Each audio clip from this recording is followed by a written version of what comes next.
So I think that if you want to get good at the banjo, one of the best things you can do is make your practice more fun. One of the things that I really enjoy is sort of collecting little bits and bobs, pieces of gear that just make playing the banjo just that much easier, just a little bit easier. So today I want to go over my 5 favorite sort of small purchases for the banjo that have really improved my banjo playing experience and therefore eventually helped me improve at the banjo in general because it's just more fun to play with these things. All right, so the first thing we want to do is stay in tune, right? Or get into tune. So here's what I use for that. It is the Snarkman tuner. You can get this on Amazon for about $19.99 last time I checked. This thing is awesome. So look, I used to use just like an iPhone app, and that's certainly convenient if you have nothing else. But playing with a tuner like this makes getting into tuning faster, makes switching tunings easier, so we can spend more time concentrating on playing, which is what we'd rather be doing anyway. Here's how it works. You can clip it to your banjo, and this is one of my favorite features about it. This is one of the things I really prefer over like an iPhone app, is that it has a setting to tune based on vibrations. So what this means, see if you can see that there, is that it's not using a microphone to pick up the sound of the banjo, it's using the vibrations throughout the banjo.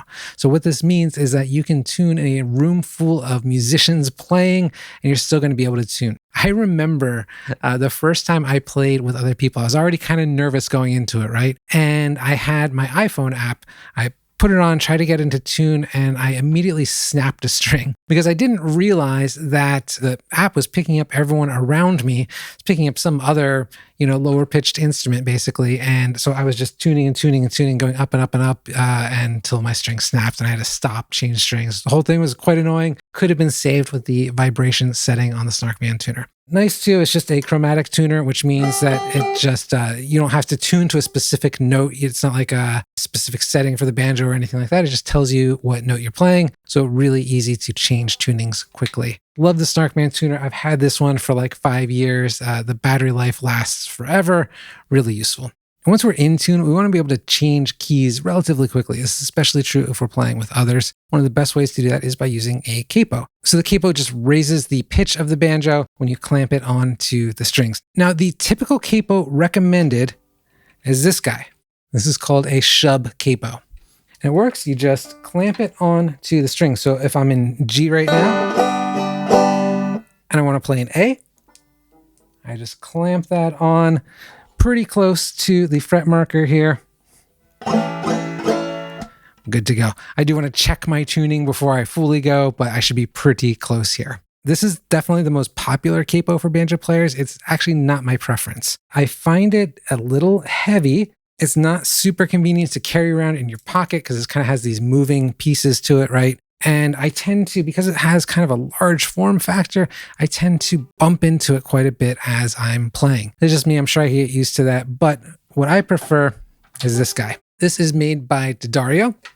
You just put it to where you want a capo, and then you use this knob right here. Just tune that to tighten. So in my opinion, it's a little easier to get the tone you want because it's really easy to adjust the tension on the strings. It's much smaller, much easier to carry, lighter. Like it doesn't, there's not these moving pieces slamming around in my pocket. I find this to be much more convenient. They're both about the same price. I think I saw they're like 21 or 22 bucks on Amazon. The one thing I will say, the one drawback of this compared to the Shub capo is that this piece that clamps onto the strings is just a little bit short. So if you're not careful, you can actually pull the first string out of the capo. Just something to watch out for. If you kind of are reasonably careful when you set it up, you should be fine. And now that we've got 4 strings in tune, we're in the key of A here, we still got a problem. Hear that sort of wonky note? That's because our 5th string is still tuned to G. Now we could tune this up a step, which is fine if we're just, playing at the 2nd. What I love for quickly getting in my 5th string into tune are railroad spikes.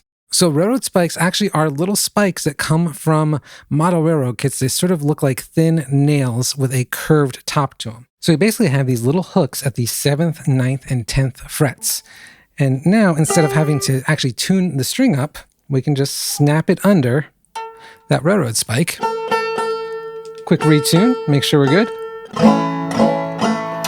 and we're good to go. Again, much faster than having to like tune up a whole step. And especially, say I'm capoed at the 4th, I can't really tune that 5th string up to full steps. It'll snap, but I can just hook it under the 9th fret railroad spike. Now, I would not recommend, unless you're like an experienced woodworker or something, trying to install these yourself. This banjo, the Deering Vega Vintage Star, came with the railroad spikes already installed. My Good Time banjo did not, so I took it to a guitar luthier. There weren't any like banjo repair people in my area, but I think that an experienced guitar luthier should be able to handle it just fine. I think it costs like 40 or 50 bucks and, a few dollars to order the railroad spikes from Deering. And yeah, I was good to go. I know some people may think they're unnecessary, but it just makes tuning that much faster, that much easier, more pleasurable. So I highly recommend you get these installed on your banjo. Now that we are in tune, how do we stay in time? Well, for that, the best tool in the world for that is a metronome. So here is a metronome. There are a million free apps for this on your iPhone or Android or whatever.